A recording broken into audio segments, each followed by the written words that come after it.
안녕하세요. 예,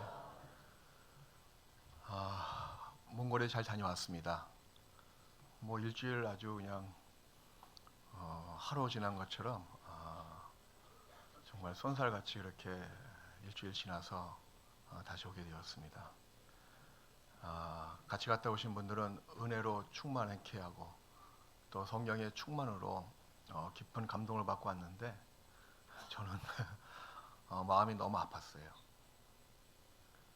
가는 곳곳마다 마음이 아파서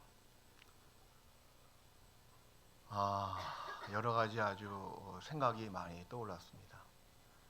하지만 중랑교회 여러 가지 기도와 관심과 후원 덕택에 몽골에 있는 모든 선교사님과 그의 가족들이 잠시나마 기쁨을 이렇게 선사하게 되어서 다시 한번 우리 중랑교회 식구들에게 깊은 감사의 말씀을 드립니다. 잠깐 기도하시겠습니다.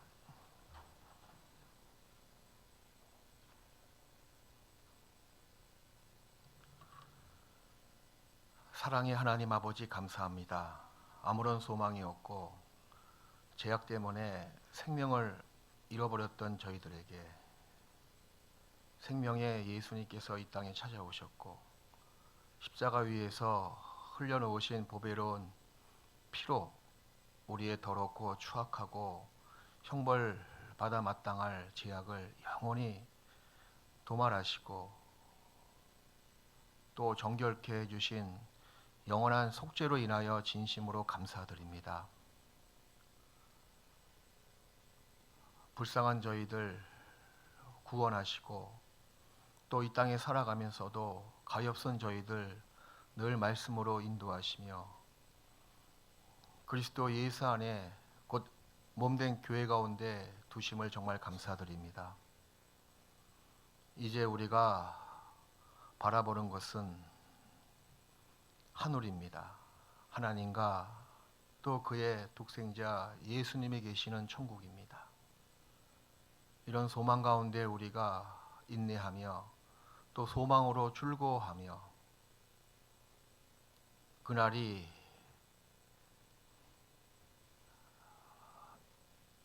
가까이 오면 올수록 더욱더 우리 마음을 밝은 빛 가운데로 인도하여 주시옵소서.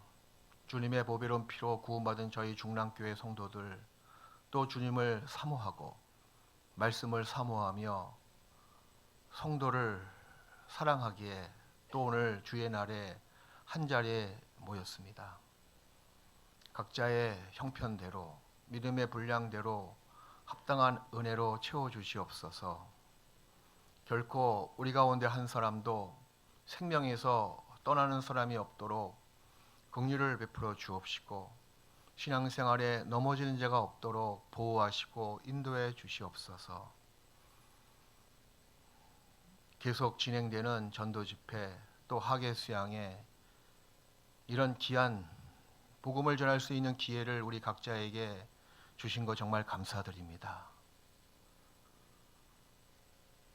이런 귀한 기회를 세상 헛된 것에 썩어질 것에 마음을 빼앗겨 시간도 빼앗기고 지나쳐 보내지 않도록 우리를 일깨워 주옵시고 지혜롭게 행할 수 있도록 은혜 베풀어 주시옵소서. 오늘 이 시간 합당한 말씀을 내려주셔서 듣는 이들에게 은혜가 되고 힘이 되고 격려가 될 수 있도록 도와주옵소서. 우리를 언제나 사랑하시는 예수님의 이름으로 기도했습니다. 아멘. 히브리서 11장을 보시겠습니다.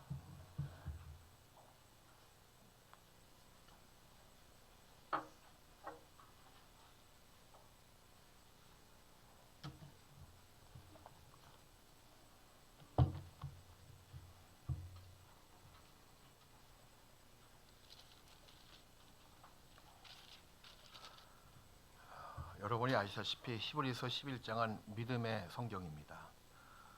그래서 마음 같아서는 1절부터 끝절까지 함께 읽고 싶지만 시간 제한상 그 중에서 히브리서 11장 6절 한 구절 말씀만 우리 같이 읽으시겠습니다. 믿음이 없이는 기쁘시게 못하나니 하나님께 나아가는 자는 반드시 그가 계신 것과 또한 그가 자기를 찾는 자들에게 상 주시는 이심을 믿어야 할지니라.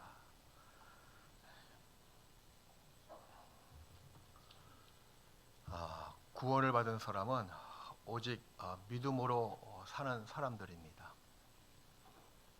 곧 예수 그리스도가 십자가에서 나의 죄를 영원히 대속했다는 그 대속의 사실을 믿는 구원의 믿음을 가진 사람들이죠. 뿐만 아니라 구원받은 이후에 주님의 살아있는 말씀을 믿음으로 살아가는 생명의 믿음을 또한 가진 자들입니다. 또 삶 속에서 여러 가지 시련과 환난과 공고의 와중에 있지만 예수님이 나와 동행하심을 믿는 임마누엘의 믿음을 가지고 살아가는 사람들이 이 땅에 존재하고 있는 그리스도인의 생활입니다. 우리가 방금 읽었던 말씀처럼 믿음이 없이는 하나님을 기쁘시게 할 수가 없습니다. 오직 구원을 받은 사람만이 갖고 있는 특권이 믿음입니다. 근데 특권을 내버리고 믿음으로 행하지 않는 그 모습은 결코 하나님 마음을 기쁘게 할 수가 없어요. 또 믿음으로만 이 세상과 사탄의 권세를 이길 수가 있습니다. 어떠한 흑암, 어떠한 환난, 어떠한 슬픔, 어떠한 고통에 있더라도 오직 믿음으로 승리할 수 있는 사람은 구원을 받은 사람입니다. 또한 하나님께 우리에게 날마다 신령한 은혜를 내려주십니다. 그 신령한 은혜와 모든 좋은 것들을 받는 통로도 오직 믿음의 통로밖에 없습니다. 그래서 하나님이 준비해 주시고 지금도 나에게 주시고자 하시는 그 은혜의 선물, 은사의 모든 신령한 것들은 오직 믿음을 가져 있는 사람에게만 깨닫게 도와주시고 또 거기에 대해서 감사와 또 하나님께 영광을 돌릴 수가 있습니다. 그래서 하나님의 자녀로서 믿음에 의해 사는 것은 구원받은 사람, 곧 그리스도인의 고유 특권이에요. 세상에 많은 사람이 살고 있지만 믿음으로 살아가는 사람은 오직 의인밖에 없습니다. 그래서 의인은 오직 믿음으로 말미암아 살리라. 로마서 1장 17절 말씀 아니겠습니까? 그게 나에게 주어진 특별한 권리입니다. 구원받지 못한 사람에게는 그런 특별한 권리를 부여하지 않으셨습니다. 그래서 믿음이 약한 구원받은 사람처럼 세상에서 불쌍하고 가엾은 사람이 없습니다. 내가 눈에 보이는 대로, 내가 마음에 원하는 대로 사는 것은 결코 믿음의 생활이 아닙니다. 이 믿음과 이 삶, 믿음과 생활이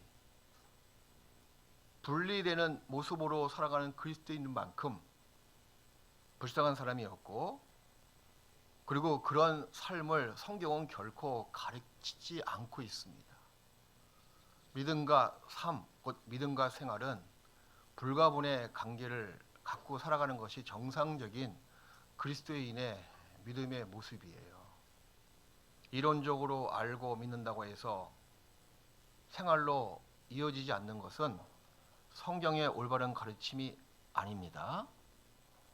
믿은 대로 삶으로 적용해서 살아가는 거예요. 그게 믿음으로 살아가는 구원받은 사람의 모습이에요. 내가 눈에 보이는 대로, 내가 마음에 원하는 대로 살아가는 것은 결코 믿음으로 살지 못하는 모습이고, 그것은 마치 자기 소욕대로, 자기 마음대로 살아가는 합당치 못한 모습이기도 합니다. 그래서 오늘 성경에서 이야기하고 있는 믿음이란 어떤 특징을 갖고 있고, 또 믿음의 대상은 무엇이며, 또 온전한 믿음의 자세는 어떤 자세이며, 또 믿음의 결국은 어떤 효과를 우리에게 가져줄까요? 이런 몇 가지 주제를 가지고 오늘 성경을 통해서 한번 믿음에 대해서 비록 짧은 시간이지만 한번 상고해 보는 시간을 가져보겠습니다. 첫 번째, 믿음이란 이게 굉장히 포괄적이에요. 어떻게 보면 믿음이란 무엇일까요? 믿음의 속성은, 믿음이란 첫 번째, 믿음이란 looking, 바라보는 거예요. 믿음은 주님을 바라보는 겁니다. 세상을 바라보고 자기를 바라보는 것은 결코 믿음의 속성, 믿음이 아닙니다. 첫 번째 믿음이란 looking, 바라보는 거예요. 그래서 히브리서 12장 2절 말씀에 믿음의 주여 또 온전케 하신 인 예수를 바라보자. 믿음의 주여 또 온전케 하시는 예수를 looking, 바라보자. 단순히 바라보는 것밖에 안 될지 몰라도 그것이 엄청난 능력을 우리에게 선사해 줍니다. 그 옛날 남유대 왕국 중에서 선한 왕들이 많이 있었는데, 믿음이란 바라본다 라는 믿음의 속성을 우리에게 정확하게 알려주는 왕이 있습니다. 그게 지금으로부터 약 2800년 전, 2900년 전, 그 사이에 남유대 왕국을 다스렸던 선한 왕 여호사밧의 왕의 모습입니다. 늘 전쟁이 끊이지 않았습니다. 이방 민족이 엄청난 대군을 끌고 남유대 왕국을 침공했습니다. 도저히 객관적으로 아무리 계산을 하더라도 그 전쟁에서 승리할 수가 없습니다. 군사력이나 모든 여건에서 승리의 요소를 결코 갖지 않은 그 전쟁이 되는 거예요. 그때 여호사밧은 정말 믿음이란 바라본다라는 것을 우리에게 알려주고 있습니다. 역대하 20장을 보시겠습니다.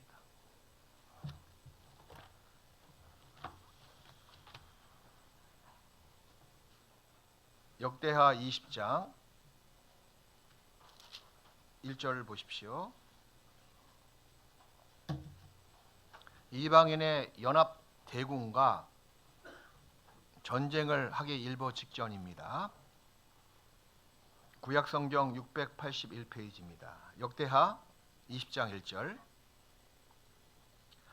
그 후에 모압 자손과 암몬 자손이 몇 마흔 사람과 함께 와서 여호사밧을 치고자 한지라. 엄청난 바다에 몰이할 숫자만큼 그렇게 많은 군사를 거느리고 이방 연합 군대가 남유대 왕국을 침공하기 위해서 모여 들어오고 있죠. 왕부터 시작해서 모든 유다 백성들은 너무 두려웠습니다. 3절에 여호사밧이 두려워하여 여호와께로 낯을 향하여 간구하고 온 유다 백성에게 금식하라 공포하며 유다 사람이 여호와께 도우심을 구하리 하여 유다 모든 성읍에서 모여와서 여호와께 간구하더라. 위로는 왕부터 아래 모든 백성까지 정말 하나님을 의지하고 하나님을 바라보는 마음으로 합심이 된 거예요. 이게 승리의 요소입니다. 그래서 여호사밧이 모든 백성들에게 이렇게 이야기하고 있죠. 12절 13절.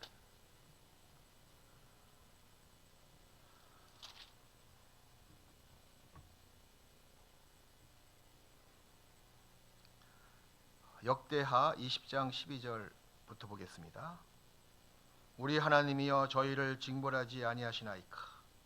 우리를 치러 오는 이 큰 무리를 우리가 대적할 능력이 없고, 능력도 없지요. 객관적으로 전쟁에서 승리할 수 없습니다. 어떻게 할 줄도 알지 못하고 완전히 사방팔방 단념할 수밖에 없는 거예요. 어떻게 할 줄도 모르는 겁니다. 근데 여기서 마지막 비책, 유일한 해결책은 주님을 바라보는 거잖아요. 이거 중요합니다. 왜 그러냐면 구원받지 못한 이방인들은 그냥 낙담에 빠져요. 무력감에 휩싸입니다. 하지만 구원받은 사람은 같은 처지, 여기 여호사밧이 이야기한 것처럼 어떻게 할 줄도 모르겠습니다. 암담하다 그 얘기예요. 사방팔방이 꽉 막혀 있는 겁니다. 아무리 자기 생각, 자기 지혜를, 자기 능력을 총동원해서 어떻게 헤어날까 하고 비책을 만들려고 하더라도 방법이 안 나오는 거예요. 엄청난 대군이거든요. 이 여호사밧이 이야기하는 걸 보십시오. 우리가 대적할 능력도 없지요. 또 어떻게 할 줄도 알지 못합니다. 근데 여기서 마지막 방법이 있어요. 이게 그리스도인의 특권이에요. 이것 때문에 우리가 이길 수가 있습니다. 어떻게 할 줄도 알지 못하고 같이 읽읍시다. 오직 주만 바라보나이다 하고 오직 주만 바라보나이다. 이게 그리스도인의 유일한 비장에 모든 것을 다 파괴할 수 있는, 모든 대적을 다 물리칠 수 있는 비밀 병기입니다. 이게 누구에게 그런 비밀 병기를 주셨습니까? 그리스도인에게. 오직 주만 바라봅니다. 그랬더니 여호와께서 바로 응답하시는 거예요. 20장 15절부터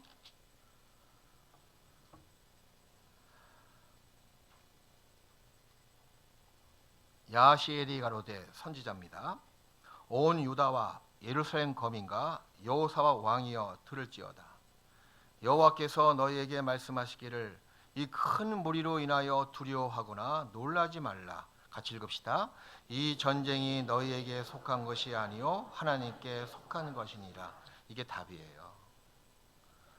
우리가 구원받고 이 땅에 살아가면서 영적 전투를 하고 있는 모습입니다. 세상과의 싸움입니다.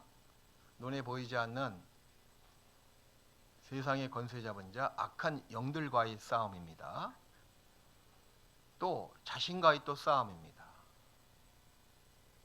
이긴다고 자신만만 하더라도 우린 금방 또 무너집니다.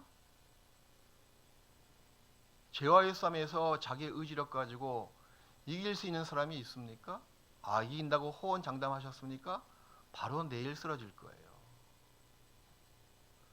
어떻게 할 줄도 알지 못합니다 라고 우리가 무력감에 빠질 때도 있습니다. 또 세상과의 싸움은 얼마나 버거워요. 돈 때문에 오는 고통도 있죠. 자식 때문에 오는 어려움도 있죠.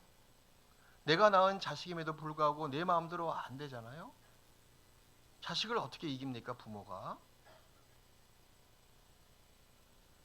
이런 세상과의 싸움이 너무 높은 견고한 여리고 성처럼, 높은 산처럼 넘기가 너무 힘들어요.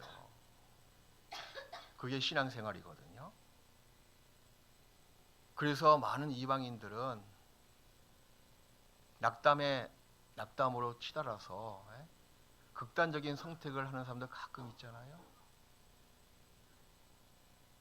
근데 우리가 어떠한 처지, 어떠한 환경에 처하더라도 우리는 위를 바라볼 수 있는 사람이에요. 성경도 그렇게 공고하고 있습니다. 땅의 것을 생각지 말고 위의 것을 생각하라. 위를 바라보라고. 지혜로운 자는 위를 향한 생명길 때문에 아래에 있는 음부를 떠난다고 성경도 말씀하시는 거예요. 이게 그리스도인들에게 주신 놀라운 특권이고, 그 특권을 잘 사용하는 사람은 모든 것을 다 이길 수가 있습니다.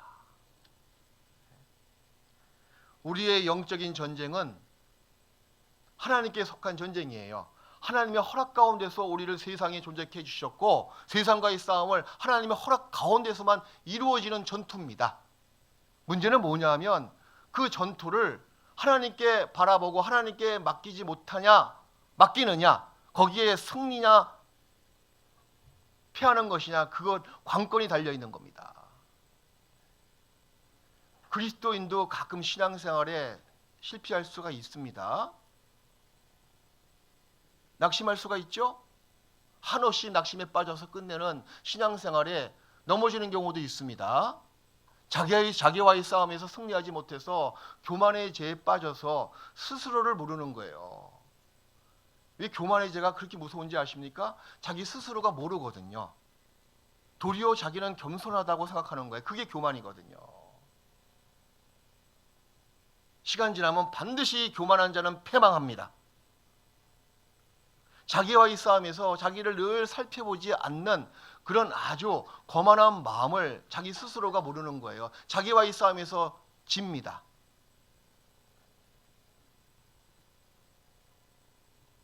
그런 싸움에서 우리가 힘겹고 피 흘리기까지 죄와 싸우라 그랬는데 그거 굉장히 어려운 고난이거든요. 그럴 때 우리는 10번 싸움 10번 다 넘어져요. 마지막으로 우리가 바라보고 신뢰하고 맡길 분은 주님밖에 없습니다. 나의 거룩함이 대체 어디 있습니까? 나의 지혜가 대체 어느 구석에 존재하고 있습니까? 나의 의로움 말할 것도 없겠죠? 오직 주님으로 내가 거룩해질 수가 있고, 주님으로 의롭게 될 수가 있고, 주님으로 내가 지혜롭게 될 수가 있는 거예요. 너희는 하나님께서 나와서 그리스도 예수 안에 있고, 예수 그리스도는 하나님께서 나서 너희에게 지혜와 의로움과 거룩함과 구속함이 되셨느니라. 예수님이 나의 지혜이십니다. 예수님이 나의 거룩함이에요. 왜 예수님이 나의 지혜가 되고 예수님이 나의 거룩함이 되십니까? 예수님을 바라보거든요. 나를 바라보지 않고. 거기서 우린 죄로부터 승리할 수가 있습니다. 세상으로부터도 물론 승리할 수가 있는 거예요. 여호사밧이 이렇게 외쳤잖아요.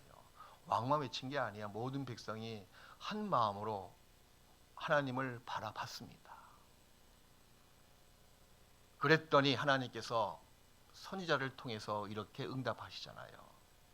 이 전쟁이 너희에게 속한 것이 아니요 하나님께 속한 것이니라.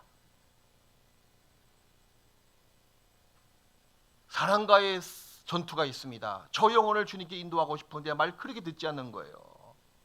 자기 힘으로, 자기 지혜로, 자기 의로, 자기 열심으로 하려고 많은 세월 동안 힘썼습니다. 그 결과가 어떠합니까? 정말 마지막 비책 하나님께 한번 맡겨보세요. 저 영혼을 죽이시든지 살리시든지 주님께 맡깁니다. 주님이 구원해 주십시오. 이 전쟁은 주님의 전쟁 아닙니까? 그러면 하나님께서 때가 이르렀을 때 그 전쟁에 개입하십니다. 개입해서 그 전쟁의 결과는 놀라운 대승이거든요. 이스라엘 백성이 그 이후에 봤더니요, 칼 하나 휘둘리지 않고 화살 하나 안 쏘고요, 하나님이 준비한 복병, 매복한 병사죠, 복병을 보내서요 그 모든 대군의 군사를 다 서로 싸우게 하고, 이게 피하간에 분별을 하지 못하게끔, 누가 적인지 누가 아군인지 분별하지 못하게끔 복병을 보내서 어지럽게 하고 자기들끼리 싸워서 자기들이 칼에 죽게끔 만듭니다. 그저 이스라엘 백성은 적군의 그 군영지에 가서 노량물만 다 쟁취해서 돌아오는 것밖에 안 했습니다. 이런 전쟁이 어디 있습니까? 하나님이 계획하시면 그런 큰 대승의 결과를 우리가 얻을 수가 있는 거예요. 그래서 어떠한 어려움과 어떠한 고난 중에서 우리가 마지막으로, 물론 처음부터 바라보면 더 좋을 텐데, 그래도 무지하고 어리석지만 그래도 우리가 마지막으로 바라볼 분은 주님이 있다는 사실에 우리는 정말 살아갈 수가 있습니다. 주님께 부르짖고 전심으로 찾을 대상이 있는 사람은 누구십니까? 그리스도인들이거든요. 그래서 구원받은 것이 너무나 감사한 거예요. 믿을 대상이 있다는 자체에 얼마큼 감사하셨습니까? 시편 42편을 보시겠습니다.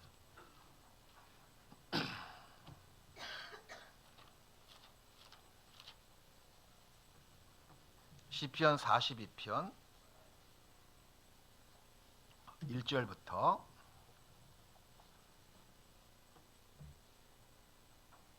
이게 앞에 불이 꺼지니까 굉장히 분위기가 은은하고 좋네 아주. 가끔 꺼도 좋을 것 같네요. 시편 42편 1절부터 하나님이여 사슴이 시냇물을 찾기에 갈급한 같이. 사슴은요 주기적으로 빠른 시일 안에 물을 먹지 못하면 죽는 짐승이라고 합니다. 그래서 빨리 물을 찾지 않으면 죽는데요. 다른 짐승보다 더 빨리. 우리의 모습이 마치 그렇습니다. 주님을 찾지 않으면 우리는 죽은 목숨이에요. 하나님이여 사슴이 시냇물을 찾기에 갈급. 이런 마음대사가 필요한 거예요. 애절한 갈망이죠. 갈급한 같이 내 영혼이 주를 찾기에 갈급하니이다. 내 영혼이 하나님 곧 생존하신 하나님을 갈망하나니 내가 어느 때에 나가서 하나님 앞에 배울꼬. 사람들이 종일 나더러 하는 말이 네가 믿고 있는 하나님이 어디 있느냐 하니 내 눈물이 주야로 내 음식이 되었도다. 이럴 때가 있습니다. 아주 공고의 지경에 처하면은 모든 세상 사람들은 나를 비방해요. 너 구원받았다고? 구원받은 네가 이렇게 사는 것이 맞냐? 너 이렇게 못 살아? 너 이렇게 하는 일마다 다 불통해? 네가 믿는 하나님이 어디 있냐? 그 말을 들을 때 얼마나 마음이 아픕니까? 네? 그때 눈물도 나올 수가 있잖아요. 사람들이 종일 나더러 하는 말이 내 하나님이 어디 있느냐 하니 내 눈물이 주야로 내 음식이 되었도다. 이유 없이 까닭 없이 고난을 받을 때 주변에서 이런 말을 듣곤 합니다. 아무런 내가 죄를 짓지 않았음에도 불구하고 애매히 고난을 받잖아요. 병이 걸릴 수도 있어요. 경제적으로 딱한 지경에 처할 수도 있습니다. 아무런 이유 없는 거예요. 까닭도 없습니다.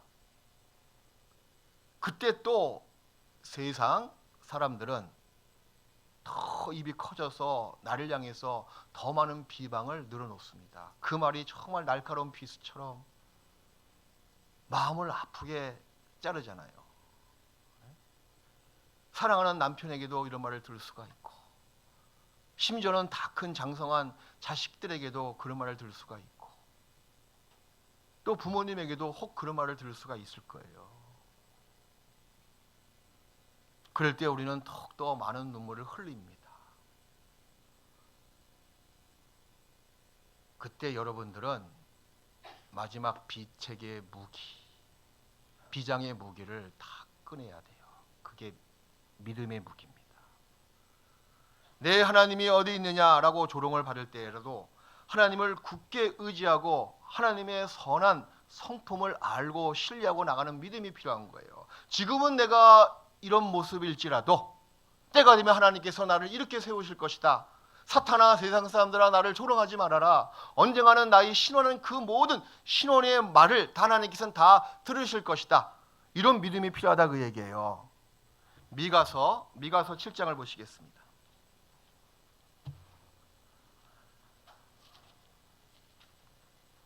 (1297페이지예요)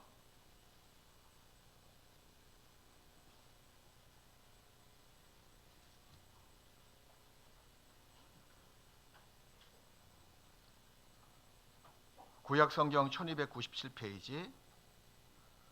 의인이 이렇게 기도합니다. 미가서 7장 7절부터 오직 나는 여호와를 우러러 보며 나를 구원하신 하나님을 바라보나니 나의 하나님이 나를 들으시리로다.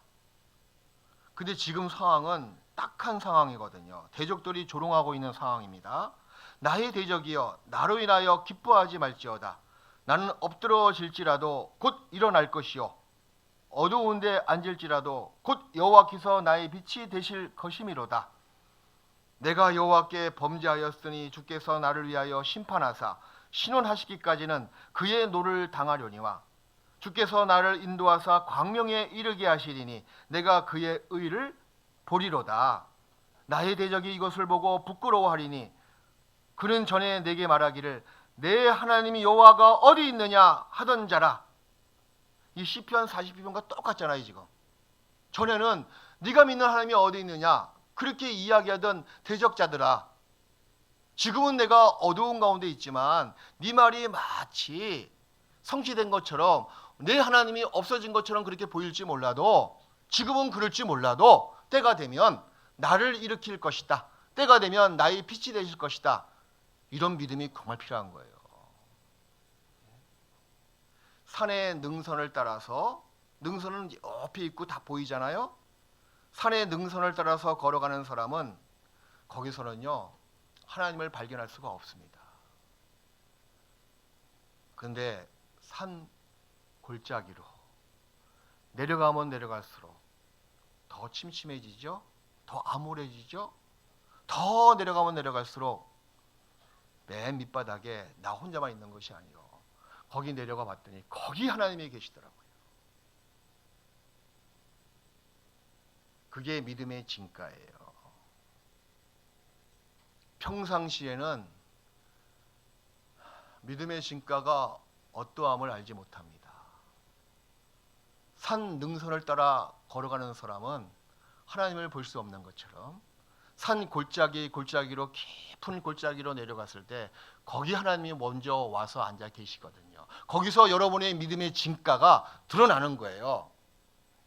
힘들고 어렵고 눈물겨울 때 세상 모든 사람들이 나를 비방하고 네가 믿는 하나님이 어디 있느냐, 너 구원받은 거 맞아? 이런 말 들을 때 정말 마음이 아프지 않습니까? 도리어 나 때문에 하나님의 이름을 욕되게 하는 것 때문에 더 마음이 아프고 힘들고.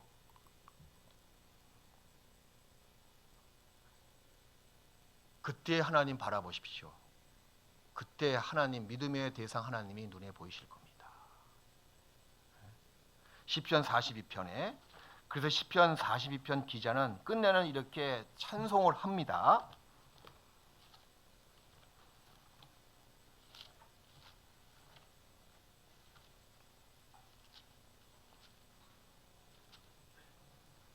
오 절에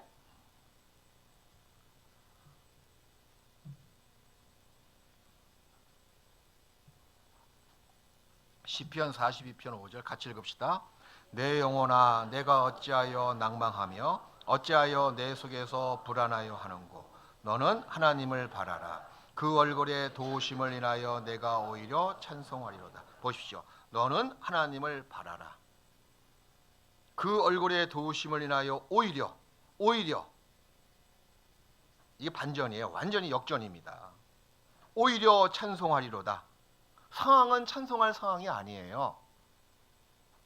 내가 처한 지경은 찬송가가 전혀 나오지 못할 아주 암울한 지경입니다. 근데 하나님을 바라봤을 때 오히려 그 마음은 하나님으로 말미암아 즐거움을 얻는 겁니다. 하나님의 도우심을 정말 체험하는 거예요. 깊은 골짜기에 내려갔을 때, 신앙의 깊은 골짜기에 내려갔을 때 그때 하나님을 볼 수가 있고 하나님의 도우시는 그 손길을 체험합니다. 능선에 있을 때는요, 잘 나갈 때는 그 하나님의 도움의 손길을 깨달을 수가 없는 거예요. 첫 번째, 믿음이란 로킹, 바라보는 거예요. 두 번째, 믿음이란 세상에서 가장 단순한 겁니다. 고린도후서 1장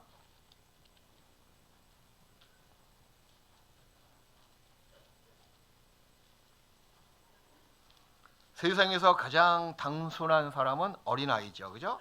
그래서 예수님께서 말씀하시기를 너희가 어린아이 같이 되지 아니하면 천국에서 상급이 없다고 말씀하시는 거예요. 천국을 어린아이처럼 받드는 자가 천국에서 큰 자라고 말씀하셨습니다. 어린아이처럼 받드는 자. 어린아이의 가장 큰 장점이 뭔지 아시죠? 단순해 그냥. 예? 그렇게 복잡하지가 않아. 생각이 많지가 않아. 그냥 단순해. 예? 믿음은 세상에서 가장 단순한 것입니다. 이 세상에서 단순한 믿음의 생활만큼 진실로 축복된 삶은 아무것도 없습니다. 고린도후서 1장 9절을 보시겠습니다.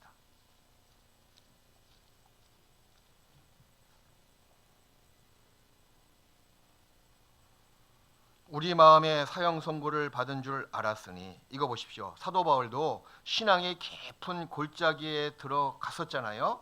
심지어는 이제 죽었다, 사형 판결을 받은 것처럼 이제 소망도 없다, 다 끊어지고 죽었다, 마음의 사형 선고를 받았다 할 정도로 깊은 골짜기에 들어갔습니다. 우리 마음에 사형 선고를 받은 줄 알았으니 이는 우리로 자기를 의리하지 말고 오직 죽은 자를 다시 살리시는 하나님만 의리하게 하심이라. 오직 죽은 자를 다시 살리시는 하나님만, 이 단순성이잖아요. 초점이 다 하나입니다. 하나님을 향한 초점이에요. 하나님만 바라본다, 의리하게 하심이라. 그날 광야에서 이스라엘 백성이 원망과 불평을 늘어놓았습니다. 이 광야가 너무 박하고 황무해서 물도 없다, 먹을 식물도 없다, 하나님께 원망을 늘어놓았죠. 그때 하나님께서는 징계로서 불뱀, 사막의 불뱀을 보내주신 거예요. 많은 이스라엘 백성들이 그 독사에게 물렸습니다. 그리고 그 자기의 상처에 고통 중에서 모세를 통해서 부르짖습니다. 살게 해달라고, 낫게 해달라고, 우리가 잘못했다고. 독사에게 몰린 이스라엘 백성이 치유를 받기 위해서 한 것은 뭔지 아세요? 그때도 보니까 루킹, 첫 번째 바라보는 거예요. 그래서 모세가 큰 장대에다가 놋쇠로 만든 놋뱀을 장막 한가운데 달아 올렸습니다. 장막 위에 높은 곳에 달린 이 놋뱀은 아마 태양빛에 희미하게 빛났을 거예요. 그리고 이 독사기에 물려서 죽어가고 있는 이스라엘 백성들은 정말 바라봤죠? 바라봤는데 단순히 그냥 바라본 거예요. 생각이 많은 사람은 바라보지 못합니다. 설마 뭐 바라본다고 나을까? 제가 그래서 한의사를 안 만나는 것 같아. 제 생각이 많거든요. 한의원 가서 침 맞는다고 나을까? 가면 또 내일 오라 그러고, 또 내일 가면 또 모레 오라 그러고, 일주일 내내 안 맞고 낫는 게 낫지 않을까? 일주일 동안 참지 뭐. 일주일 동안 그 아픈 침을 계속 맞고 고통을 참고 일주일 후에 낫느니 안 맞고 낫는 게 더 낫지 않을까? 별 생각이 다 올라오는 거예요. 그러니까 한의원 안 갑니다, 저. 이게 마음이 복잡해서 그래. 그냥 단순히 근데 좀 아프니까 이제 내일 가야 되겠어요. 이게 정말 아프니까 방법이 없어. 그냥 단순히 바라보는 거예요. 그날 이스라엘 백성이 독사에 물렸을 때, 처음에는요, 그 상처가 깊지 않을 때는 생각도 많이 있었을 거예요. 나름대로 약 처방도 받았겠죠? 예? 근데 완전히 죽을 지경에 처하니까 이제 방법이 없는 거예요. 예? 놋뱀을 바라보는 겁니다. 바라보는 행동은 단순한 행동이에요. 근데 그 단순성은 순종으로 이어지고 순종의 결국엔 역사가 드러난다는 겁니다. 물린 자마다 루킹 바라봤죠? 바라보자마자 치료의 능력이 그 놋뱀에서부터 사실 나왔습니다. 놋뱀의 능력이 있는 것이 아니고 순종의 사실 능력이 있었거든요. 믿음은 그와 똑같은 거예요. 믿음은 세상에서 가장 단순한 능력입니다. 겉으로 보기에는 별거 아닌 것처럼 보일지 몰라도 그 속에는 엄청난 하나님의 능력이 있습니다. 십자가에 달리신 예수님을 우리가 바라봤을 때 영원한 생명을 얻었잖아요. 믿는 마음으로 단순히 바라본 거예요. 그런데 표면적으로 바라본 것은 너무나 단순하죠? 너무나 쉽습니다. 근데 그로 말미암아 우리가 얻어진 생명은 영원한 생명이잖아요. 엄청난 능력입니다. 그래서 믿음이란 두 번째 단순한 거예요. 어떤 세 번째 믿음이란 단호한 거예요. 그냥 단호하다. 이 단호하다를 어떻게 표현하면 좋을까요? 용기가 섞여 있는 단순성이거든요. 단호한 겁니다. 민수기 14장.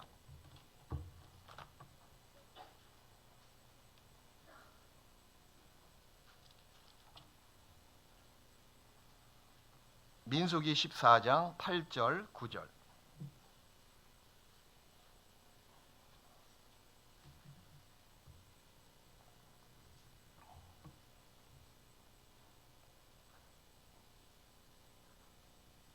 가데스 바다에 도착한 이스라엘 백성이 12지파에서 두목들을 뽑아서 12명의 정탐꾼들을 가나안 땅에 보냈습니다. 정탐하라고. 그리고 정탐을 40일 동안 정탐한 다음에 돌아와서 이스라엘 모든 회중에게 보고하고 있는 상황입니다. 민수기 14장 8절 9절. 모든 10명의 정탐꾼들은 다 부정적인 보고를 했어요. 그랬더니 갈렙과 여호수아, 믿음의 사람이죠.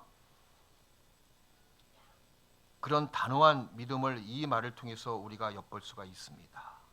8절부터 여호와께서 우리를 기뻐하시면 우리를 그 땅으로 인도하여 들이시고 그 땅을 우리에게 주시리라. 이는 과연 젖과 꿀이 흐르는 땅이니라. 오직 여호와를 거역하지 말라. 얼마나 단호합니까? 오직 여호와를 거역하지 말라. 또 그 땅 백성을 두려워하지 말라. 나머지 말씀을 같이 읽읍시다. 그들은 우리 밥이라. 그들의 보호자는 그들에게서 떠났고 여호와는 우리와 함께 하시느니라. 그들을 두려워 말라 하나. 이게 단호한 용기가 있는 단순성이거든요. 단호한 거예요.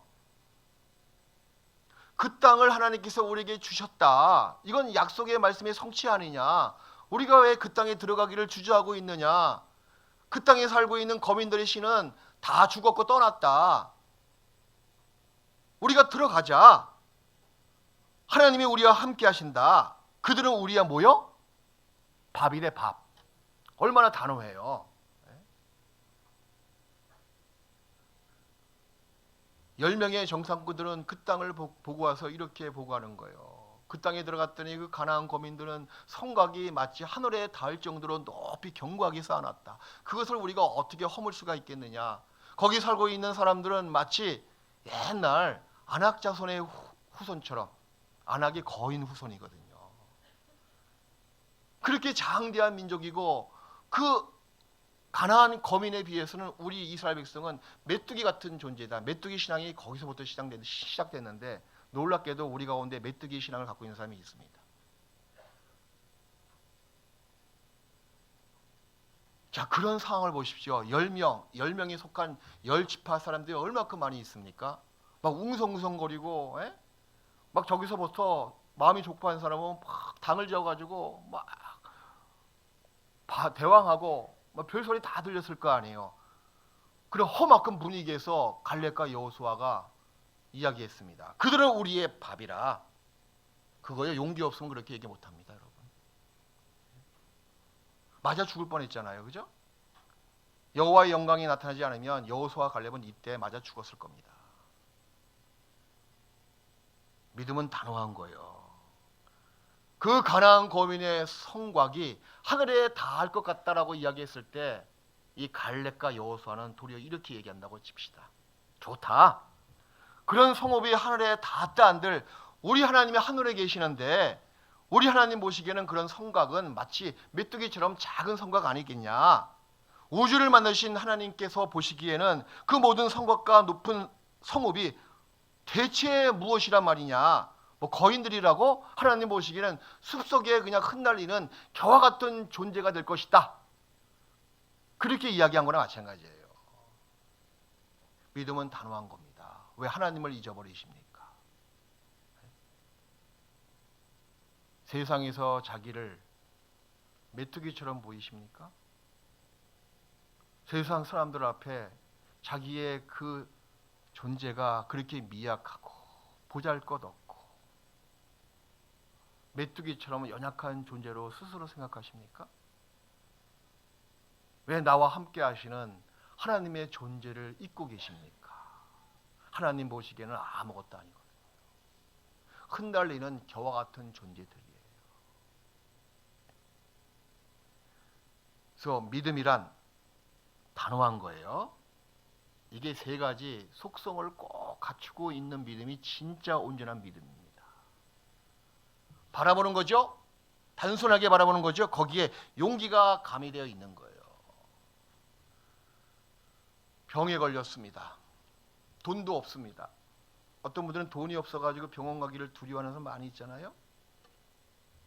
그때도 믿음이 필요한 거예요. 죽으면 죽으리로다. 죽긴 죽는데 병이라 알고 죽어야지. 한 발 내디뎌 보세요. 없는 돈도 하나님께서는 다 준비하고 계시는 거예요. 하나님, 내 목숨 주님께 바치겠습니다. 병이 나를 죽이는 게 아니에요. 믿음 없는 것이 나를 죽이는 겁니다. 어떤 상황에 처하더라도 하나님을 믿으십시오. 내가 죽는 것이 주님 보시기에 그게 의이고 그게 선이면 죽을 수 있잖아요. 어차피 우리의 존재 목적은 하나님을 위해서 존재하고 있는 사람인데, 하나님이 자기를 영화롭게 하기 위해서 내 목숨을 취해 가신다면 우리가 못 들을 것이 무슨 이유가 있습니까? 베드로의 죽음을 예수님께서 예언하셨잖아요. 네가 늙어서는 남이 너에게 띠를 띄우고 너를 끌고 갈 것이다. 네가 손을 벌리고 죽을 것이다. 베드로가 어떠한 죽음을 통해서 하나님께 영광을 돌릴 것을 예수님께서 미리 말씀하셨다. 죽고 사는 것이 우리의 것이 아니고 주님의 것이거든요. 뭐가 두려우세요? 오늘 먹을 것이 없습니까? 위를 바라볼 수가 있잖아요. 가족이 힘들게 합니까? 그 마음을 변화시킬 수 있는 분은 여러분이 아니에요. 수십 년 동안 해봤잖아요. 내가 낳은 자식도 내 마음대로 안 되잖아요. 주님께 맡기십시오. 왜 그런 믿음이 없습니까? 왜 자기 연민에 빠집니까? 자기 생활, 자기 처지에 대해서 눈물을 흘리시고 슬퍼하십니까? 더 슬퍼할 것이 뭔지 아세요? 하나님을 믿는 믿음이 없으면 얼마큼 슬퍼하셨습니까? 자기 동정, 자기 연민, 자기 사랑, 자기 비애, 자기만 늘 바라보는 거예요. 거기에 슬픔을 많이 갖고 있고 눈물을 짓는 거예요. 내 처지가 왜 이 모양이지? 근데 믿음이 없는 것에 대해서는 여러분들 얼만큼 비통해했으며, 얼만큼 슬퍼했으며, 얼만큼 애달파하셨습니까? 그게 문제라니까. 우리가 무엇을 믿습니까? 누구를 믿습니까? 믿음의 대상은 무엇일까요, 그럼? 두 번째 큰 주제예요. 첫 번째는 믿음이란, 두 번째 믿음의 대상은 그럼 하나님 말씀이에요. 믿음은 반드시 하나님의 말씀에 대한 믿음이어야지만이 올바른 믿음이에요. 믿음은 성경의 말씀들을, 즉 진실하고 순수한 바로 하나님의 말씀으로 받아들이는 겁니다. 믿음은 하나님 말씀이다. 순수하고 정결하고 흙 도가니에 7번 들어갔다가 나온 금처럼 은처럼 말입니다.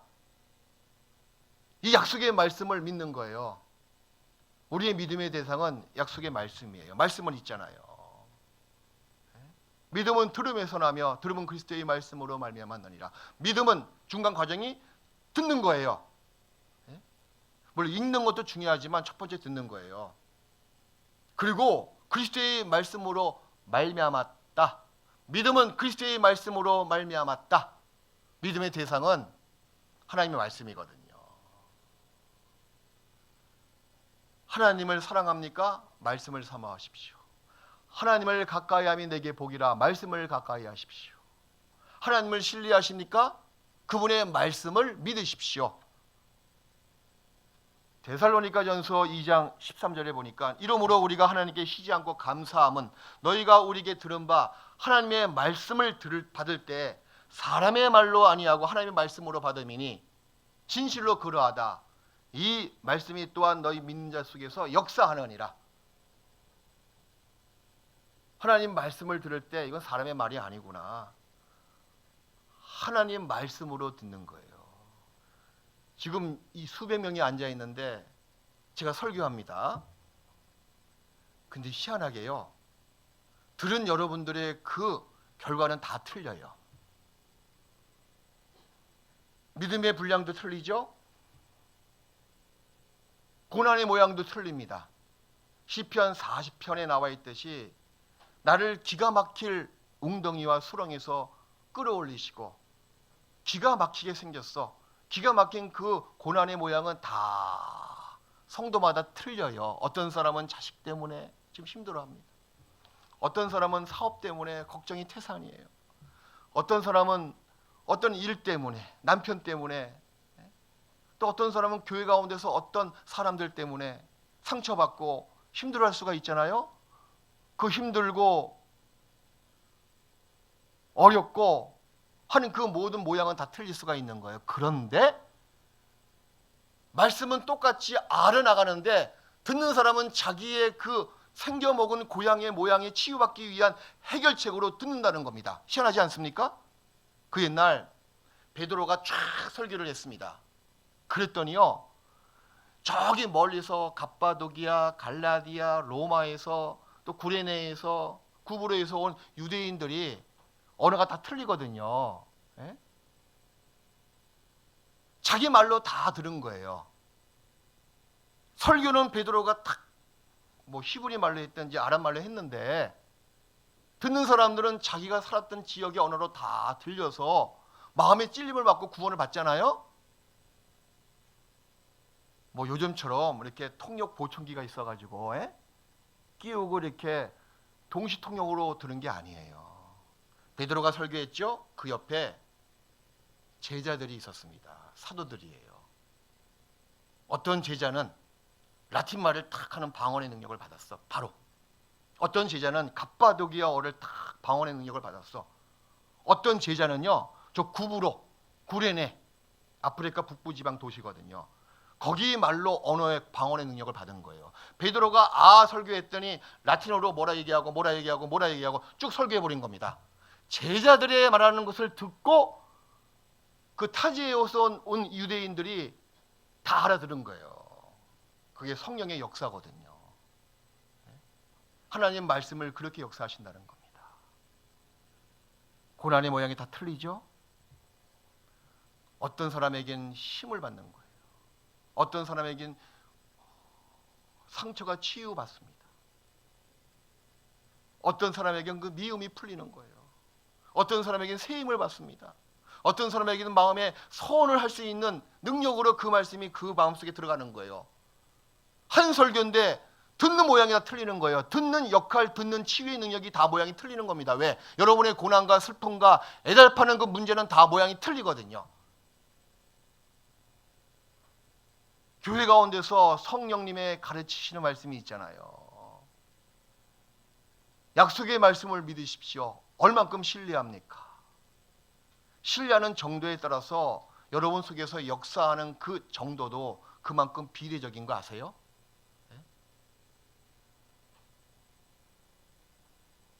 이사야 54장을 보시겠습니다.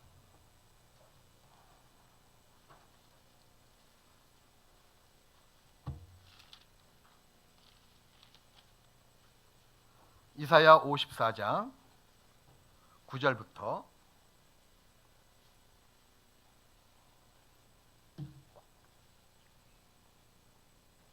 이사야 54장 9절 1034페이지입니다.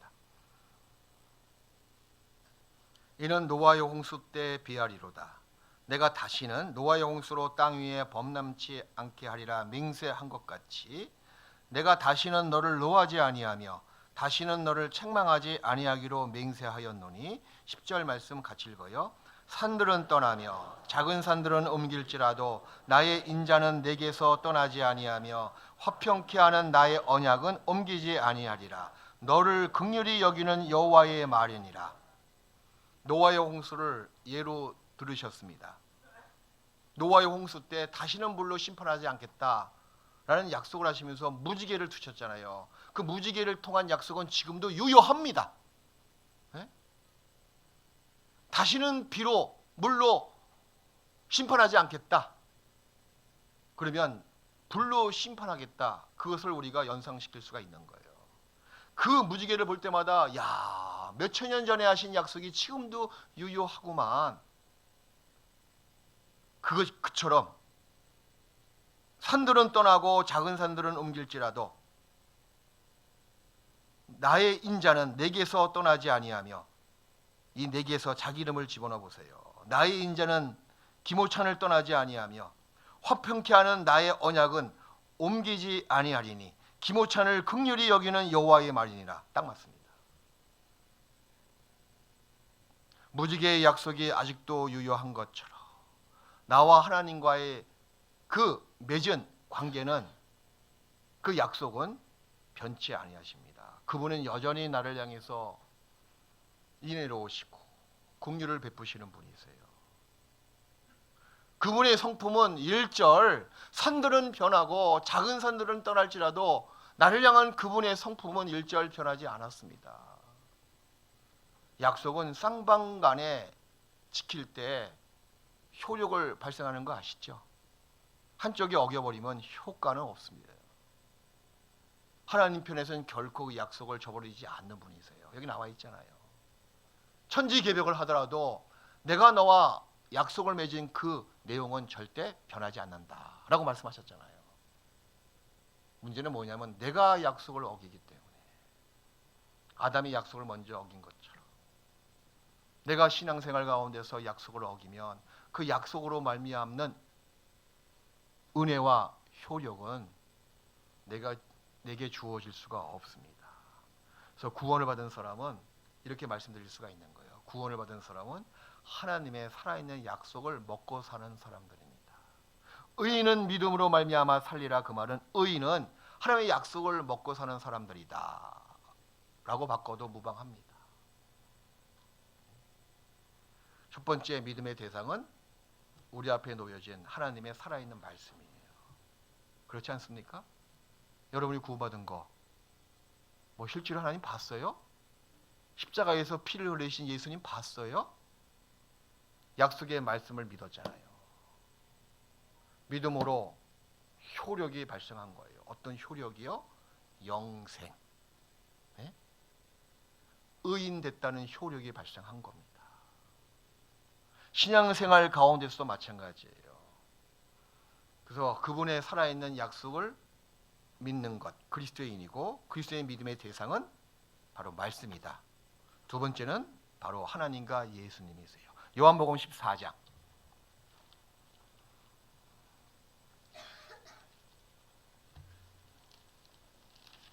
요한복음 14장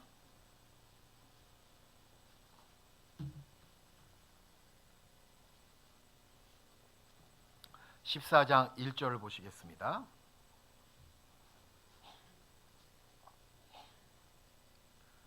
같이 읽어요. 너희는 마음에 근심하지 말라. 하나님을 믿으니 또 나를 믿으라. 또 나는 누굴까요? 예수 그리스도.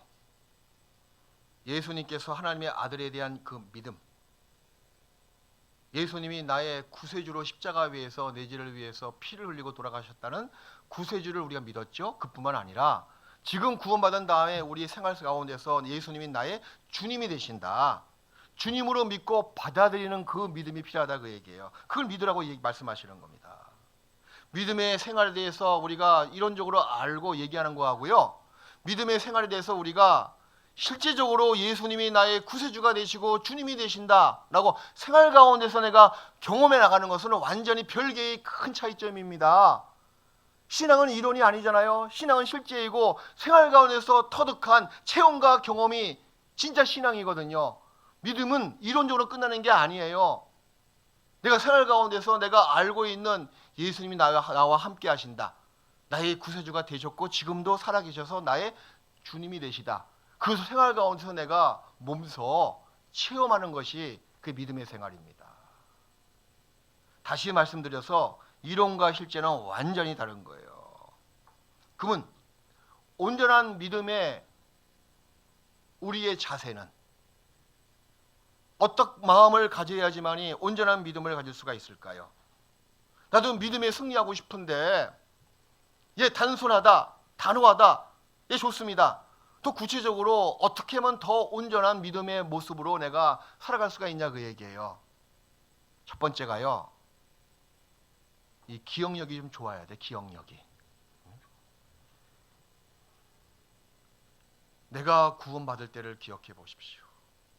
십자가의 그 사랑이 얼마나 컸습니까? 처음 시작할 때 얼마나 그 감격했습니까? 그리고 그 다음에 신앙생활을 쭉 1년, 2년 해오면서 그때는 잘 몰랐습니다. 돌이켜보건대 그때 하나님께서 나를 안고 오셨어요. 말씀으로 격려해 주셨습니다. 주위에 있는 성도들의 따스한 손길로 그 말 한마디가 큰 위로가 됐고 은혜로웠습니다. 지금은 그것이 안 보일지 몰라도 그때 과거를 기억하시라는 거예요. 과거에 체험한 하나님의 구원과 그 은혜로운 능력을 우리가 기억했을 때 지금 온전한 믿음을 또 얻을 수가 있습니다. 10명의 정탐꾼들은 과거를 추억하지 않았습니다. 자기 백성들을 에집트 땅에서 얼마나 큰 능력과 기적과 편팔로 자기 민족들을 홍해를 가르고 여기까지 구원했는지를 잊어버린 거예요. 그런 능력이 하나님을 분명히 봤음에도 불구하고 잊어버렸습니다. 잊어버리니까 앞에 당한 그런 현실에 두려워 떨었고 믿음을 다 줘버리게 된 거예요. 정말 하나님께서 여러분을 버리셨습니까? 아니에요. 그럼 애초부터 여러분을 구원 안 하셨습니다. 정말 하나님이 여러분을 미워하십니까? 아닙니다. 미워했더라면 벌써 죄 때문에 죽여서 지옥으로 쳐넣었을 거예요, 아마. 처음부터 미워하지 않았거든요. 지금도 미워하지 아니하십니다. 과거를 추억해 보시라는 거예요. 자, 하나님이 어떤 성품의 소유자 되십니까? 자, 하나님을 믿으니 또 나를 믿으라. 과거를 추억해 보십시오. 우리가 사람과의 신뢰도 마찬가지예요.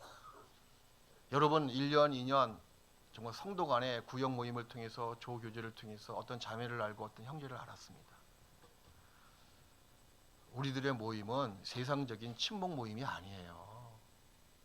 이 교제는 정말 진솔되게 자기 마음을 주고받고 그분의 성품을 그분의 인격을 내가 믿어가는 겁니다. 물론 한두 번 만나가지고 그분의 그 인품이나 성품을 신뢰할 수가 없겠죠. 근데 우리가 얼마큼 많이 만났습니까? 얼마큼 많이 모였습니까? 얼마큼 많이 모여서 말씀을 듣고 함께 떡을 떼었습니까? 사람과의 만남에도 신뢰가 중요하지 않습니까? 성도 간의 교제를 통해서 이 형제가 이런 분이시구나.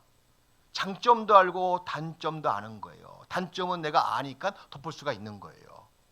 왜 그럴까? 외자가 왜 붙습니까? 모르니까. 이해가 안 가니까. 근데 많은 세월 동안 친밀한 교제를 나눈 거예요. 장점도 있죠? 단점도 있습니다. 그 다음에 어떤 형제에 대해서 내가 알고 있는 형제에 대해서 누가 왜곡된 말을 하더라도 그럴 리가 없어. 그 형제가 그렇게 말할 리가 없어. 그 형제가 그렇게 행동할 리가 없어. 그렇게 나와야죠. 왜 거기에 불화내동하십니까? 거기가 흔들린다는 거예요. 그래? 그럴 수가 있어? 구역장이 그럴 수가 있어? 조장이 그럴 수가 있어? 나에 대해서 욕했다고? 나를 미워한다고? 왜 그렇게 쉽게 넘어지냐 그 얘기예요. 넘어진 증거는 애초부터 전날에 많은 싸웠던 그 친밀한 교제가 다 헛것이다 그 얘기입니다. 무슨 교제하셨습니까? 어떤 교제하셨습니까? 무슨 영적인 친구를 만드셨어요? 그냥 모여서 밥 먹고 떠들고 죄송합니다. 그 얘기하다가 그냥 헤어졌습니까? 아니에요.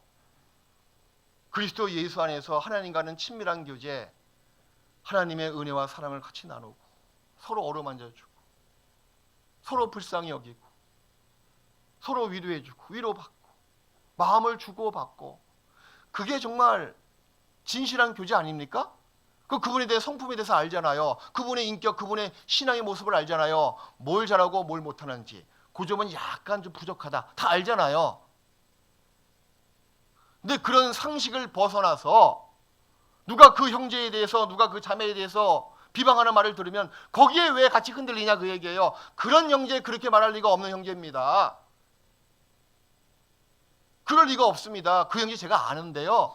그렇게 행동할 리가 없어요. 그 형제 그 자매 제가 아는데 그렇게 뒤에서 모방하고 비방하고 모략하고 하는 자매가 아닙니다. 그런 기본적인 신뢰가 딱 형성돼야지요. 그럼 마귀가 틈타지 못합니다. 제가 몽골에 괜히 있었던 줄 알아요? 거기 선교설과 그 많은 시간, 그 많은 밤을 왜 세웠습니까? 그걸 통해서 신뢰가 딱 형성된 거예요. 혹시 모 선교사에 대해서 목사님, 모 선교사가 이렇게 말하던데 목사님에 대해서 그러면 제가 그래? 그럴 리가 있어? 그렇게 안 나옵니다. 아 그런가요? 그거 잘못 들었겠죠. 그 형제, 그 목사 그런 분이 아닐 거예요. 아무 문제가 되지 않는 거예요. 후에 물어보죠. 그때 그렇게 얘기했어? 누가 그래요? 그걸 알 필요 없고 앞뒤가 뭔가 이렇게 자르고 혹 얘기할 수는 있지만 그런 의도는 결코 아니에요. 자, 우리가 하나님 신뢰하는 것도 마찬가지입니다. 하나님이 어떠한 분이십니까? 나를 위해서 생명을 버리신 분이세요. 하나님이 어떤 분이십니까? 하나님은 사랑이시라. 나를 향해서 그 사랑의 깊이와 넓이와 길이와 높이가 어떠함 그 끝이 없는 분이십니다. 누가 뭐라 그래도 지금 상황이 내가 알고 있는 하나님을 아는 그 상황과 정반대로 흐르더라도 하나님의 인격을 우리가 저버릴 수 없습니다. 하나님이 왜 이러실까? 나를 미워하시는 거 아니야? 하나님은 선하신 분이신데 선한 분 맞아? 마귀는 계속 거짓말장이기 때문에 그 하나님의 인품을 거짓말로 우리를 계속 흔들리는 거예요. 근데 거기에 우리가 지금까지 신앙생활 헛했습니까? 네? 교회생활 몇 년 하셨습니까? 왜 그런 시간들을 헌식장처럼 그렇게 무의미하게 그렇게 버리시려고 하십니까? 그거 아니거든요. 과거를 기억해 보는 거예요. 하나님과 예수 그리스도. 전날에 나를 향하신 하나님의 능력과 손길을 기억함으로써 온전한 믿음, 지금의 현재의 믿음이 더 굳건하게 가질 수가 있습니다. 신명기 7장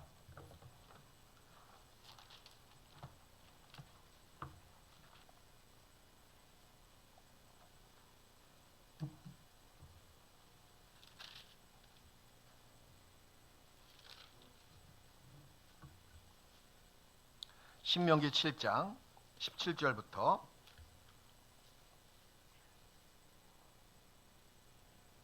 내가 혹시 심중에 이르기를 이 민족들이 나보다 많으니 이 가나안 민족, 가나안 땅에 들어가서 전쟁 벌일 그 대적들을 이야기하고 있습니다.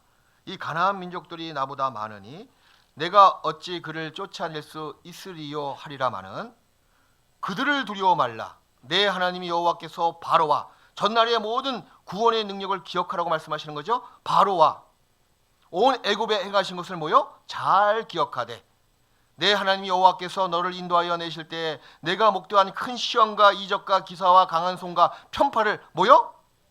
기억하라. 기억한다면 그와 같이 내 하나님 여호와께서 내가 두려워하는 모든 민족에게 행하실 것이요. 이게 미래 시제거든요. 과거를 기억했을 때 미래가 보이는 거예요. 신앙생활도 마찬가지입니다. 우리가 구원받고 지금까지 신앙생활을 걸어온 그 과거를 추억해 보시고 그 발자국마다 하나님의 도우심이 있었잖아요. 나를 떠난 그 반석의 흔적이 있잖아요. 기가 막힐 웅덩이에서 나를 구원하신 그 손길의 흔적이 있잖아요. 그걸 기억하시라는 거예요. 그러면 앞으로 어떤 대적, 어떤 큰 산이 버티고 있어도 걱정할 필요 없습니다. 하나님이 도와주실 것이다. 그런 믿음이 탁 올라오는 거예요. 그게 온전한 믿음의 우리의 마음의 자세, 첫 번째 자세예요. 두 번째는요.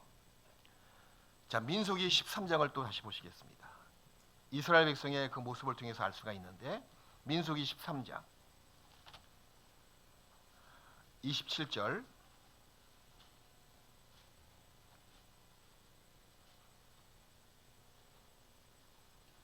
자, 25절부터 제가 읽어드릴게요. 40일 동안의 땅을 탐지하기로 마치고 돌아온 바람광야 가데스에 이르러 모세와 아론과 이스라엘 자손의 온 회중에게 나와 그들에게 회보하고 그 땅 실과를 보이고 모세에게 보고하여 가로되 10명의 정탐꾼들이 보고하는 모습이에요. 가로되 당신이 우리를 보낸 땅에 간즉 과연 적과 꿀이 그 땅에 흐르고 이것은 그 땅의 실과니이다.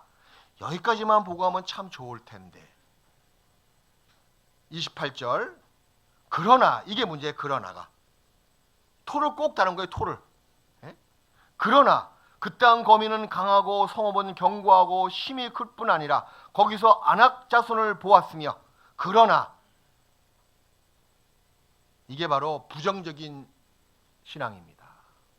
늘 그러나, 환경과 대적을 보고 부정적인 시각을 갖고 있는 거예요. 그건 온전한 믿음의 자세가 아닙니다.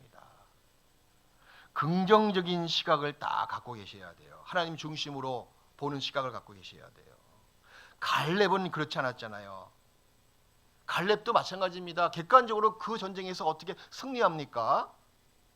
아무리 계산해봐도 객관적으로 승리할 수가 없는 거예요. 근데 갈렙은 하나님을 바라보는 긍정적인 시각을 갖고 있었어요.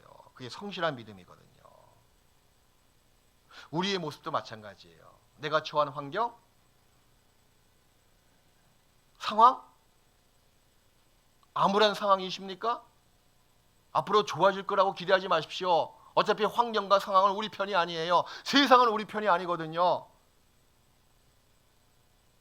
환경 때문에 불평하고 슬퍼하기보다 그 시간 동안 도리어 하나님을 바라보십시오. 10년 동안 걱정, 염려하는 시간보다 단 1분을 할애해서 기도해 보십시오. 하나님을 바라보는 그 긍정적인 시각, 그러나를 붙이면 안 돼. 교회 나갈게요. 그러나 내 상황이 어려워서요. 그러나 내 생활이 바빠서요. 교회 나가면 좋지요. 말씀 들으면 좋지요. 그러나 늘 부정적인 시각이에요. 에스겔은 긍정적인 신앙입니다. 이 뼈들이 능히 살겠느냐? 라고 물어보니까 나 같으면 살기 어떻게 살아? 근데 에스겔은 주 여호와여 주께서 하시나이다. 긍정적인 시각이잖아요. 교회 안에서 역사하시는 하나님의 손길을 우리가 봐야 돼요. 그러면 늘 생각이 교회관이나 신앙관이 긍정적인 시각이에요. 그래서 긍정적인 신앙을 가진 사람은 온전한 믿음으로 나갈 수가 있고, 그리고 긍정적인 신앙의 시각은 순종하는 마음을 늘 그 마음에 품는 겁니다. 아무리 불가능해 보이더라도 하나님 말씀 앞에 순종하는 것. 믿음이 믿음으로 보이기 위해서는 반드시 순종이 필요하거든요. 믿는다고 이야기하지만 순종하지 않는 것은 그건 헛된 믿음이에요. 곧 하나님의 능력에 대해서 그냥 지적인 동의예요. 아브라함이 믿음의 사람으로 인정받는 것은 지적인 동의에서 끝난 것이 아니고 행함을 통해서, 곧 순종을 통해서 아브라함이 믿음의 조상이라고 성경은 기록하고 있었던 겁니다. 곧 순종이 믿음을 확증해 주는 거예요. 예수님의 부활이 우리의 구원의 확증이듯이, 예수님의 부활이 우리 구원의 보증이듯이, 우리의 행함이 우리가 전날에 가졌던 믿음의 확증이듯이, 순종 없는 믿음은 죽은 믿음이잖아요. 행함이 없는 믿음은 죽은 것이라. 히브리서 11장을 보시겠습니다.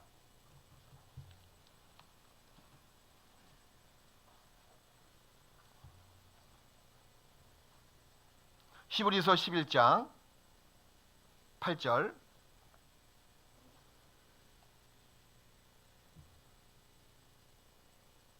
믿음으로 아브라함은 부르심을 받았을 때, 보십시오.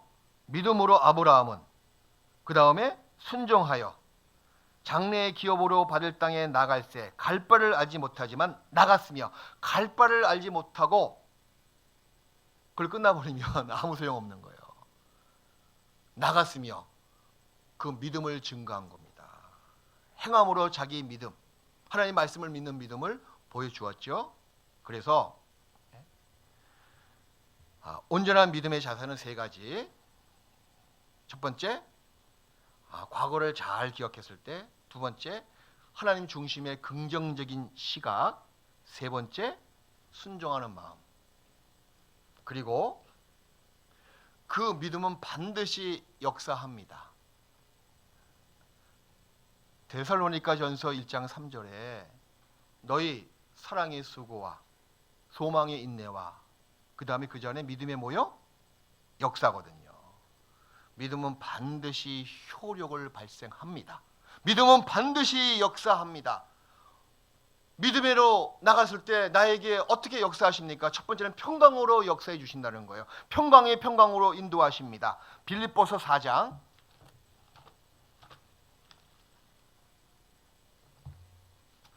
평강이 없는 믿음은 헛 믿음이에요.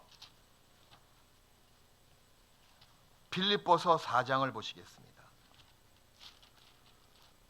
4장 6절 7절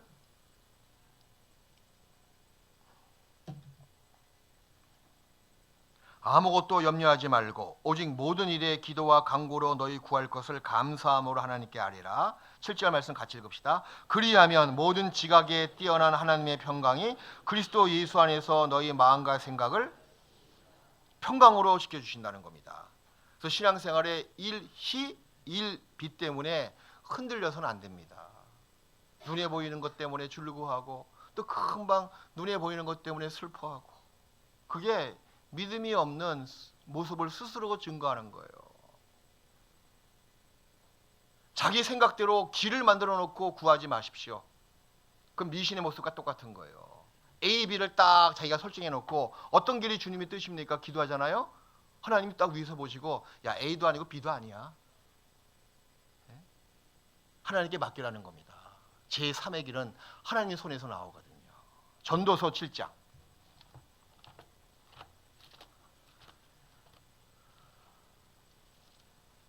전도서 7장 13절 14절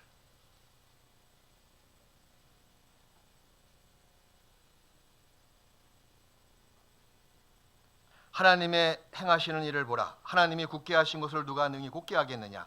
형통한 날에는 기뻐하고 공고한 날에는 생각하라. 하나님이 이 두 가지를 병행하게 하사 사람으로 그 장래의 일을 능히 헤아려 알지 못하게 하셨느니라. 생각하라 그 말은 뭐냐면 기도하고 신뢰하라 그 뜻이거든요. 사실은 왜 어떤 길이 주님의 뜻인지 주님의 인도하시는 길인지 우리가 알 길이 없습니다. 그래서 보십시오. 18절 말씀을 같이 읽읍시다. 너는 이것을 잡으며 저것을 놓지 마는 것이 좋으니 하나님을 경외하는 자는 이 모든 일에서 벗어날 것임이라. 이것이냐 저것이냐 A냐 B냐 O냐 X냐 그렇게 스스로가 지나치는 의인 돼서 그렇게 두 개 딱 맞다고 이렇게 자랑할 것도 없고 그것을 위해서 기도하지 말라. 하나님이 인도하시는 것은 이것도 아니고 저것도 아니고 새로운 길이 있다 그 얘기예요. 반드시 제3의 길이 있습니다. 그 길을 주님께 맡기는 거예요. 그때 평강이 딱 이루어진다는 겁니다. 그리고 이 믿음의 역사는 우리 마음속에 큰 용기를 갖다 줍니다. 갈렙을 보십시오. 40년 동안에 자기 일가 친척들이 광야에서 엎드러지는 그 모습을 다 봤어요. 자기 친척들, 뭐 이종 사촌들, 고종 사촌들, 자기 연배의 그 장정이 40년 동안에 하나님 말씀대로 다 죽어 나자빠지는 걸 갈렙은 봤거든요. 실제로 목격했습니다. 그죠? 40년 동안에 끝내는 40년 전에 하신 하나님의 말씀처럼 나하고 여호수아만 살았다는 걸 딱 발견할 거예요. 드디어 85세가 되었습니다. 갈렙은 믿음의 사람인데 85세가 됐어도 이렇게 외치잖아요. 여호수아 14장 믿음은 죽을 때까지 그 신앙을 잃지 않게 견고하게 세워줍니다. 그게 믿음의 효과거든요. 여호수아 14장 10절 12절.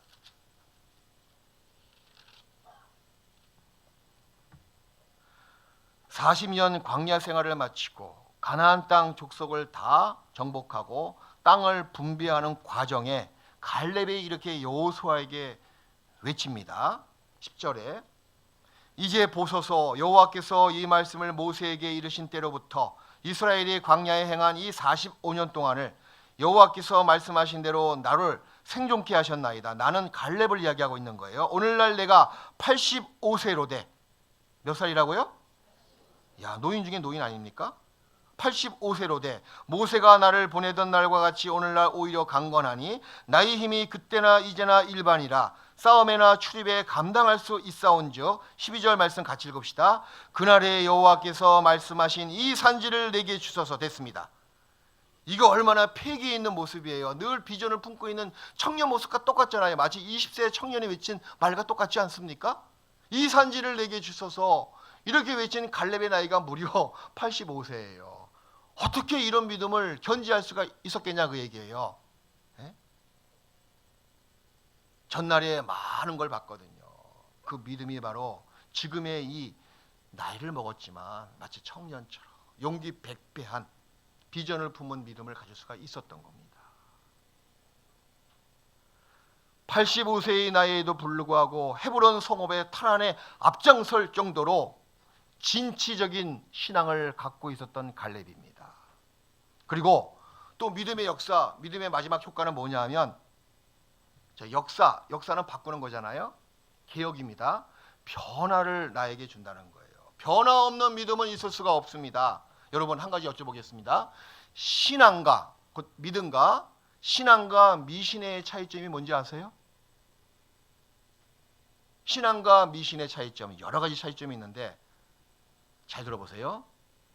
무당을 찾아갔습니다. 무당을 찾아가는 사람이 두 손을 비면서 기도하는 모습, 그 불상 앞에서 기도하는 모습, 1000번 경배하는 모습, 그 모습을 보십시오. 그 모습 보잖아요. 그러면 우리 그리스도인들보다 더 아주 경건한 모습이에요. 심지어는 무당 앞에 찾아가서 간절히 비는 모습 보면요, 어떤 측면에서는 우리 그리스도인보다 더 경건하게 기도하는 모습이기도 합니다. 또 무당에게 구슬을 잘 해주기 위해서 막 그 돈을 바치잖아요. 용한 무당에게 그 시사하는 그 금액을 한번 보신 적이 있으세요? 우리 그리스도인들이 헌금하는 금액보다 훨씬 많아요. 또 그 사람들이 그렇게 구슬하고 무당에게 뭘 받잖아요. 뭐 부적을 받는다면서요? 저는 한 번도 간 적이 없지만 그 부적을 소중하게 여기는 그 마음을 보셨어요? 오히려 그리스도인들이 성경책을 소중히 여기는 것보다 더 소중히 여기잖아요. 그런데 어떤 누구도 무당에게 절을 하고 무당에게 기도하고 무당에게 헌금하고 무당에 받는 그 부적을 소중히 여긴다고 하더라도 그 사람들을 신앙인이라고 누가 이야기합니까? 미신 믿고 있다 그러지. 이게 무슨 말인가 하면요, 미신은요, 사람이 돈이나 능력 또 기막힌 재주를 부려서 신의 마음을 달래서 자신의 목적을 성취하는 것이 미신이에요. 이런 경우에는 자신은 전혀 변하지 않습니다. 맞죠? 즉 자신은 그대로 있으면서 재주껏 신의 마음을 돌이키려 만드는 것이 바로 미신의 특징이다 그 얘기예요. 이에 비해 믿음은요, 하나님을 변화시키는 것을 노력하는 것이 아니고요, 그분의 말씀 앞에 자신이 변화받는 것을 의미합니다. 따라서 하나님을 믿느냐 믿지 않느냐 그것도 물론 중요하지만 더 중요한 그리스도인의 믿음의 성분은 어떤 믿음을 갖고 있느냐, 그것이 더 중요한 거예요. 자기 변화를 수반하지 않는 믿음이란 미신과 똑같은 겁니다. 우리는 자신이 변화받기를 위해서 꼭 믿음이 필요한 사람이에요. 그것이 아니고 하나님을 변화시켜서 헌금 바쳐서 기도해서 하나님 마음을 달래서 자기의 목적을 성취하기 위해서 하는 것은 그 믿음의 행위가 아니고 미신의 모습이다, 그 얘기예요.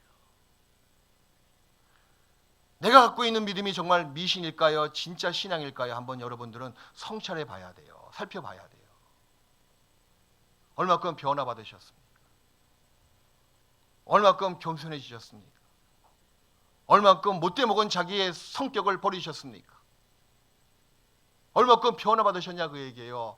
변화 없는 믿음은 헛것입니다. 역사하지 않는 믿음은 미신이나 마찬가지예요. 히브리서 11장을 보십시오. 믿음으로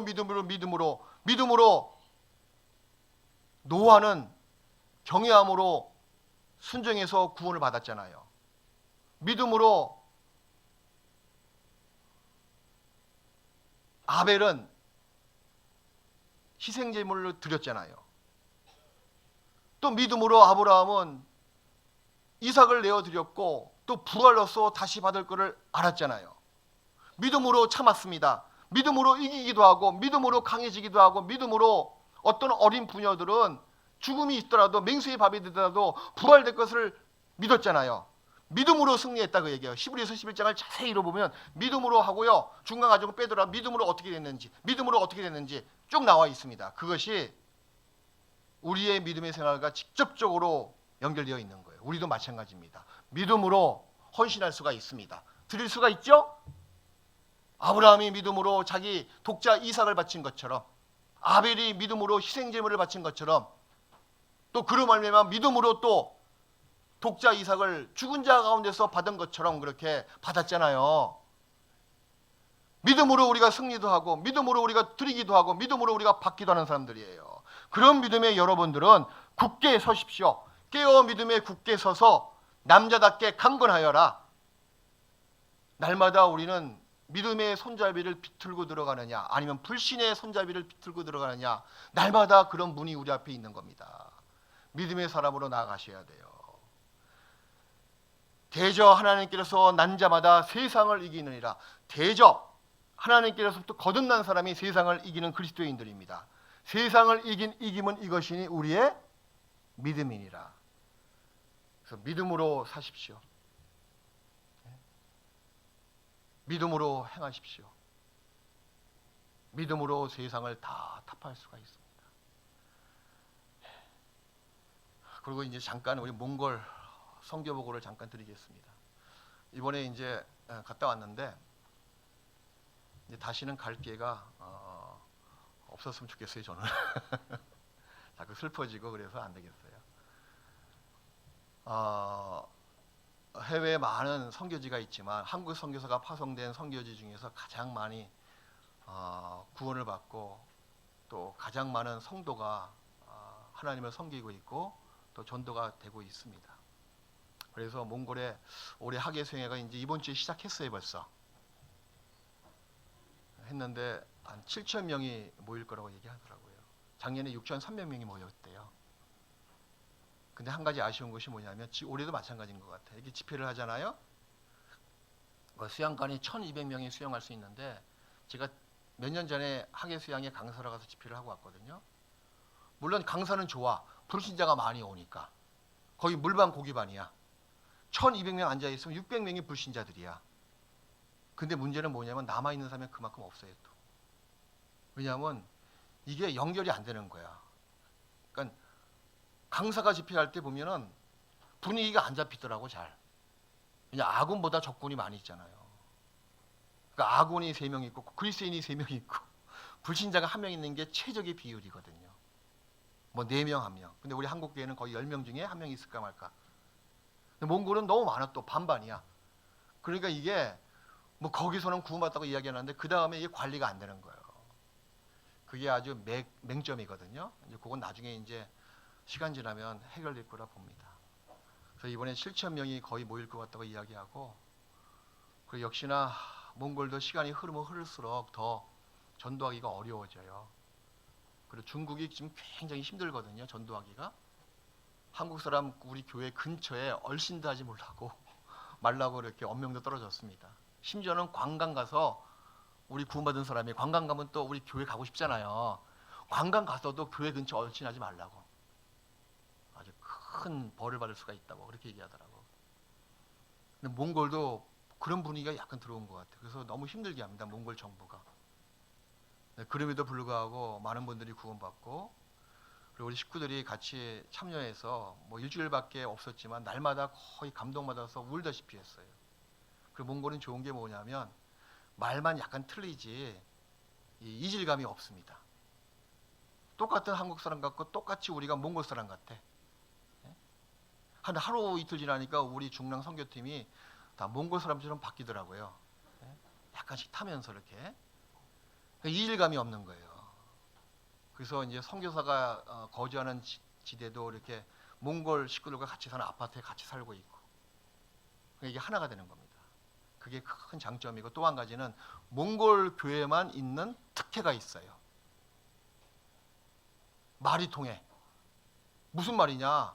거기 몽골말 쓰지 않니? 몽골말 굉장히 어려운데 불구하고 몽골 사람들이 한국말을 금방 배웁니다. 가지고 통역사 세우는 게 그렇게 어렵지가 않고, 통역사 세우면 그 통역사가 아주 한국말을 거의 한국 사람 거의 비슷하게 막 한자 수고도 알 정도로 그렇게 잘해요. 몇 년만 잘 이렇게 훈련시키면. 그러니 우리가 하는 설교가 거의, 글쎄요, 이번에 제 옆에 통역한 형제 보니까 한 80% 이상은 스스로가 똑같이 통역하는 것 같아요. 말씀이 그대로 들어가니까 그만큼 말씀의 교회를 세우잖아요. 그래서 몽골 교회가 성장하는 겁니다. 그게 큰 하나님이 주신 특혜야. 저 지금도 초지일간 똑같아요. 굳이 몽골말 잘 배워서 상담까지는 물론 해야 되겠지만 설교를 할 필요 없어. 뭐 몽골말 잘 배워서 무슨 설교 자랑하기 위해서 몽골 갑니까? 아니잖아요. 우리가 설교하잖아요. 그 몽골 사람들은 우리 목사님 몽골말로 설교하네. 그럴 끝이야 그냥. 호기심 그 이상도 아니고 그 이하도 아니야. 말씀이 어떻게 들어가겠어요. 말씀을 깨달아야 되는데. 그 통역사 두고 하면은 그만큼 말씀을 많이 깨닫고 좋습니다. 그게 하나님께서 몽골 교회를 사랑하시는 것 같아요. 잠깐 선교 영상을 제가 2편 보여드릴게요. 5분 5분인데 하나는 그냥 선교 보고용으로 만들었고, 또 하나는 우리가 그냥 뒤에서 있는 그 여러 가지 사항도 같이 보여드릴게요. 먼저 몽골 선교 보고 영상을 잠깐 보여드릴게요.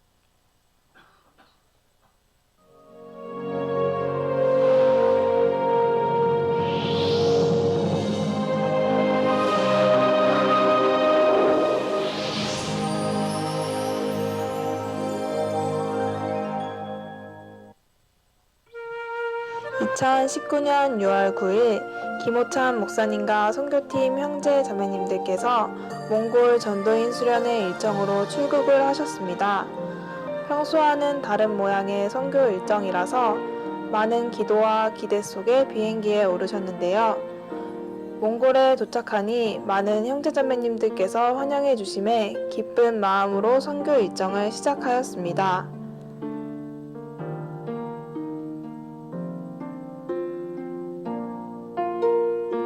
먼저 보다 더 큰 구원의 역사를 위해서 학예수양회를 준비하고자 하는 장소에 방문하였습니다. 아직 시작 단계이다 보니 눈으로 보기엔 준비된 것이 없어 보였지만 많은 형제자매님들의 기도를 시작으로 선교팀 형제자매님들께서도 한 마음으로 학예수양회를 준비하는 시간을 가졌습니다.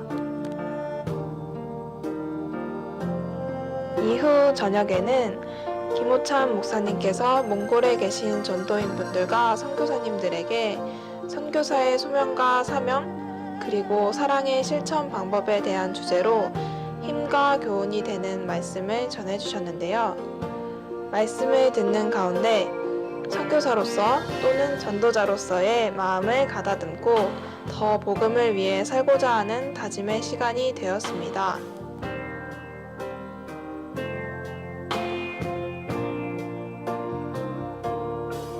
이튿날부터는 몽골의 지교회 몇 군데를 신방하는 시간을 가졌습니다. 선교사님들의 간증과 말씀을 통해서 각 교회의 성장 과정을 들을 수 있었고, 많은 고난 속에서 복음을 전해주신 선교사님들과 형제 자매님들께 깊은 감사의 시간을 가졌습니다.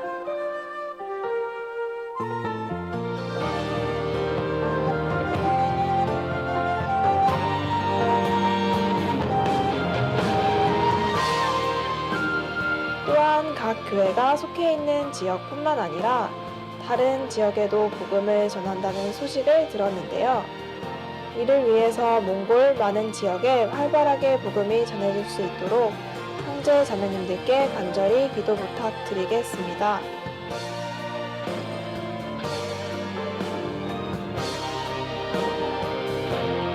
다섯째 날과 여섯째 날에는 울란바토르 중앙교회에서 김호찬 목사님의 말씀으로 생활 집회가 진행되었습니다. 복음에 합당한 생활, 그리고 복음의 빚진 자라는 주제로 말씀을 전해주셨는데요.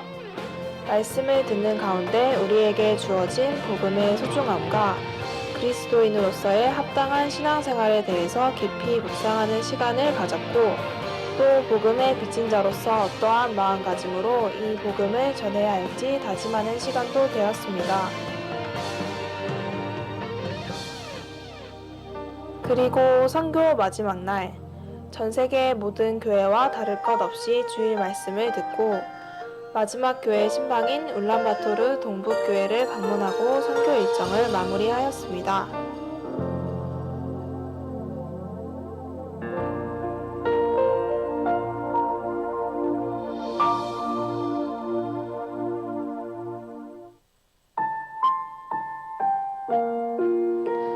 세계 선교.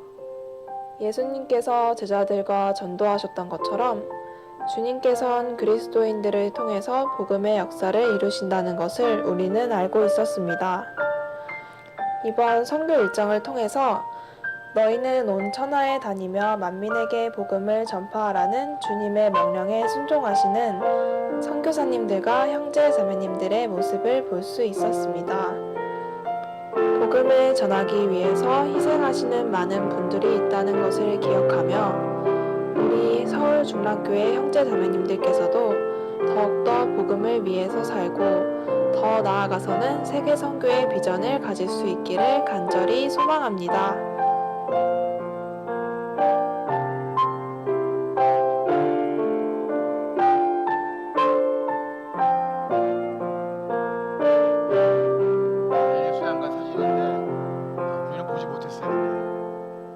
찍은 것이 아니고 있던 사진을 스캡한 겁니다. 그 다음에 우리 선교 팀원 중에서 형제님이 그냥 개인적으로 만든 영상인데 이것도 의미가 있는 것 같아요. 뒤에 깔리는 그 찬양이 훗돌교회 어머니 위해서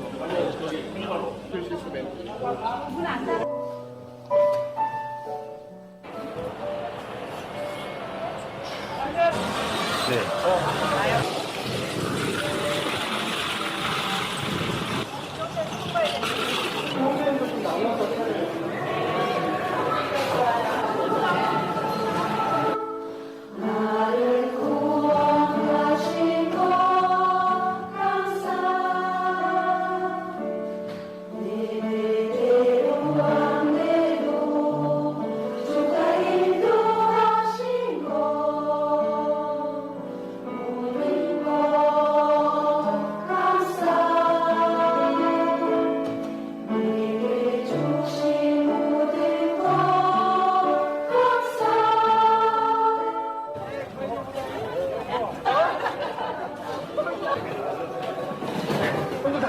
다시 올 거야? 주님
예수 그리스도의 이름으로 기도해.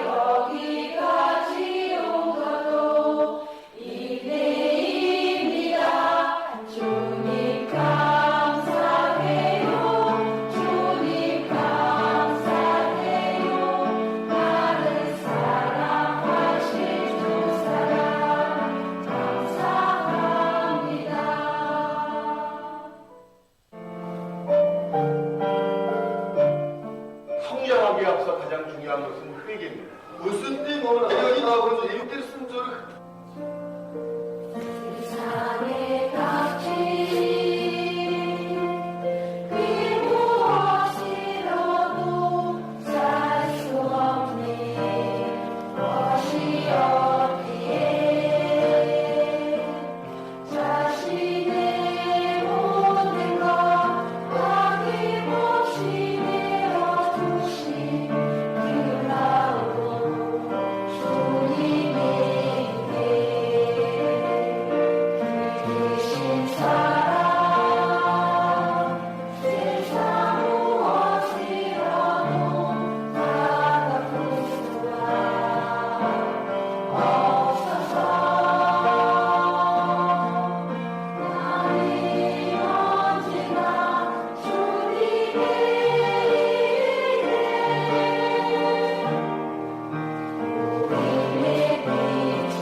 잊지 않고 하나님 주님 감사합니다. 마트 쪽에 사고. 그거 찍어 갖고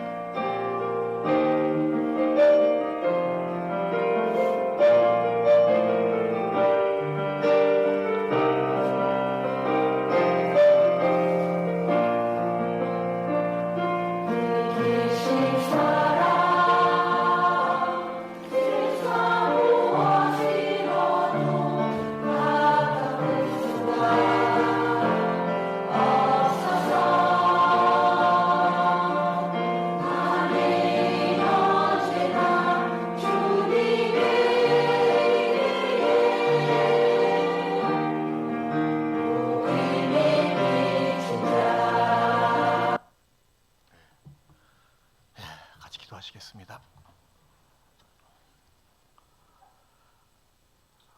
우리 영혼을 사망에서 생명으로 구원하신 감사하신 하나님 아버지, 이 땅에 살아가는 저희들 늘 믿음으로 살아갈 수 있도록 도와주시옵소서. 온전히 신뢰하고 또 믿을 수 있는 분은 하나님밖에 없습니다. 하나님 안에 늘 거하며 믿음으로 승리하며 그로 말미암아 평강한 마음을 가질 수 있도록 도와주시옵소서. 특히 우리 서울 중랑교회 형제자매들 결코 세상 헛된 것에 세상 대적으로부터 흔들리지 않도록 믿음으로 강하게 하옵시고 믿음으로 이길 수 있는 저희가 될 수 있도록 도와주시며 믿음으로 남아있는 삶을 하나님께 다 헌신할 수 있는 저희 성도가 될 수 있도록 인도하여 주시옵소서. 올해 더욱더 부흥케 하시고 더 많은 영혼들이 구원받고 하나님께 영광이요 우리에게 큰 기쁨과 상급이 될 수 있도록 도와주시옵소서. 이후의 모든 교제도 자비로우신 주님의 손길에 의지하면서 우리 죄를 십자가에서 영원히 도말하신 감사하신 예수님의 이름으로 기도했습니다. 아멘.